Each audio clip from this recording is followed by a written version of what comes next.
Hello and welcome to another video brought to you by the good people at FM Wonderkids. Today we have got the best young centre midfielders you can buy for under £5 million. That's right, the best young centre midfielders you can buy for under £5 million at the start of the game.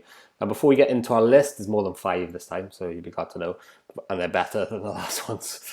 Defensive midfielders, we couldn't find too many great ones, but centre midfielders, we've got loads. Do us a favour, smash a like on the video if you appreciate what we do here. Head on over to Patreon if you want to donate and support the channel. You can also get hold of all the short lists that we use, update it every month, and subscribe if you're new.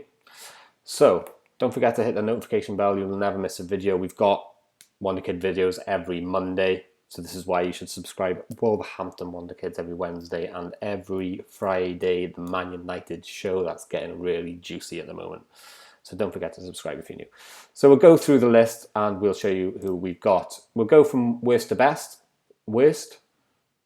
Well, it's not really worst. I'm not showing you the worst players you can get. I'm showing you the best. Christian Bistrovic. Okay, so a little bit more on the defensive side, but he's definitely a passer as well. Teamwork, work rate, and decisions amongst his best attributes, as well as concentration and composure. Physically very, very good. And like the media describes him, he's a defensive midfielder. Now, if we have a little look at his history, excuse me a second, we'll bring up his history here. We can see that he is down in his Croatian league and he plays just 7 games.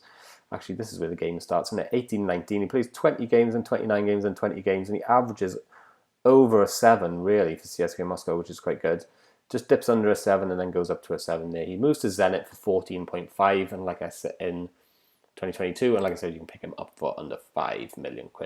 Next up on the list, Alfonso Sousa, more of an attacking midfielder, but still natural in that central position. Technique, passing, flair, composure, as well as agility and pace amongst the standout attributes for Sousa. Again, we'll look at his history. And you can see Porto then goes out on loan to Servette FC in Switzerland. Plays 28 games, almost averages a 7, and then bangs in a couple of averages above 7 there as well, scoring a couple of goals and making a load of assists actually. So that's Sousa. Next up, Dylan Hoffman. Quick check on his attributes here. Passing, tackling, determination, acceleration and agility amongst his attributes that are good. Stamina and pace also very good. He's quite well rounded indeed, this guy, the Dutch guy. So he's a centre midfielder. He's playing for PSB here. We'll have a look at his history. And he's staying at PSV, and again averaging around above 6 and a 7, playing every year apart from this year here, this year. So he could develop a bit more if you played him straight away. But yeah, that's Dylan Hoffman. So next up we'll go for Matteo Viviani. He's getting paid 200 grand a week here somewhere in Milan. So he's playing for Milan. He's a technical player. Centre midfielder again, obviously they're all centre midfielders, there's no surprise there. His vision's very good, so passing and vision, so I would say deep line playmaker almost straight away. Determination, decisions, concentration, all green, very, very good. Anticipation as well as agility, and physically very, very good as well. Not the most attacking, you can see he's not really a finisher, but definitely someone you can play a bit further back in the centre midfield. There we are, yeah, deep line playmaker. Do you want to see his history? Why not? Let's have a little look.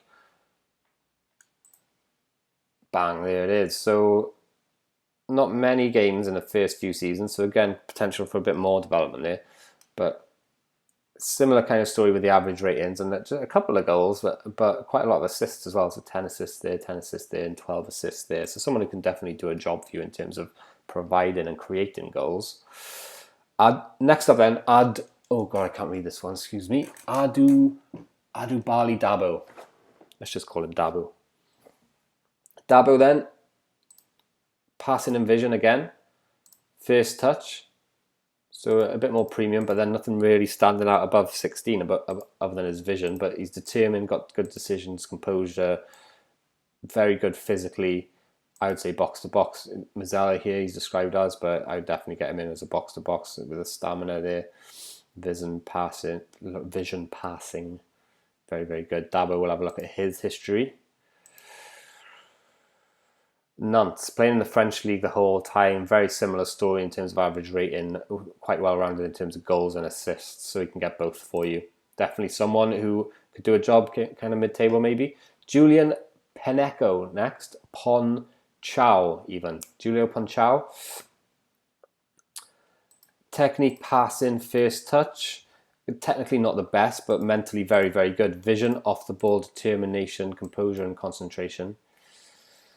Stamina and agility, not the strongest, so I'm assuming he's quite small. Yeah, he's 5'7", so he's more an advanced playmaker really. So if that's what you're looking for, advanced playmakers, passing, vision, off the ball, determination and agility, as well as stamina, really, really good. So he's playing for Benfica here. I got a feeling he starts there as well. Have a look at his history. Yeah, no, Lorient in France. So 24 appearances there in 2018-19. So he plays a lot of games actually, which is quite good for his development. And again, a lot of goals and a lot of assists and a few goals, I would say. So definitely someone who scores there. Playing at Benfica, definitely pick him up. Under 5 million. All of these players. Next up, Blesser. Okay, so Blesser is a more tactical player. Straight away, we've got dribbling, first touch, passing. Okay, so more technical, more attacking, I would say probably flair. Look at that. Flair, vision, off the ball, composure, anticipation. So he's Spanish, but he's not actually been capped for Spain yet in this game. Obviously, Spain do have a lot of great talent and prospects in the game. Agility, pace, and natural fitness. Very, very good, to be honest with you, Blesser. Blesser Art, Spain. So Levante. So he stays at the same club. Doesn't get a lot of games here when he goes down to the second team. No, the second division they go down into. Doesn't get a lot of games, unfortunately. Okay, let's speed things up because it's a long list today. So that's Blesser. Next up, Malo Gusto. So Malo Gusto, French, 7 caps for France. He's worth 50 million here.